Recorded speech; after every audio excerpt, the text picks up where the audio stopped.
அவர் நினைச்சு பார்க்குறாரு, சாமி ஏதாவது நம்ம ஏதாவது நிந்தனை செஞ்சிருக்கிறோமா அப்படின்னா இருக்கிறதுலையே ரொம்ப ரொம்ப மோசமானது என்ன தெரியுங்களா? சிவ நிந்தனை தான். சிவ நிந்தனை, அடியார் நிந்தனை செய்யக்கூடாது. அதுக்கு பேர் திருவடி பிழைன்னு பேருங்க.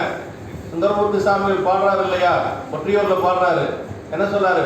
பிழைப்பனார்களிடம் திருவடி பிழையே வழிக்கு வேலிலும் திருப்பெயரல்லால் மற்றவன் அறிய மறுமாற்றம்னார். உமையம்மை 32 வரங்கள் பெற்றாங்க இல்லையா காஞ்சிபுரத்துல. 32 வரங்கள் பெற்று அந்த பதியில் இருக்கக்கூடியவங்களுக்கு எந்த ஒரு தீவினை செஞ்சாலும் அவங்களுக்கு நல்வினையா மாறணும்னு வேணாங்க கேட்டாங்க சாமி கிட்ட. ஆனா ஒண்ணு மட்டும் இல்லை, என்னன்னா சிவநிந்தனை அடியார் நிந்தனை செய்யக்கூடியவங்களுக்கு, அதாவது திருவடி பிழைத்தல் தவிர அப்படின்னு சொல்லி கேட்பாங்க. திருவடி பிழைத்தல் என்ன அப்படிங்கிறதுக்கு உரையாசிரியர் என்ன சொன்னாங்கன்னா, அடியார நிந்தனை செய்யக்கூடாது, அதே மாதிரி சாமியை நிந்தனை செய்யக்கூடாது. இதுக்கு பரிகாரமே கிடையாது. நேரடியாக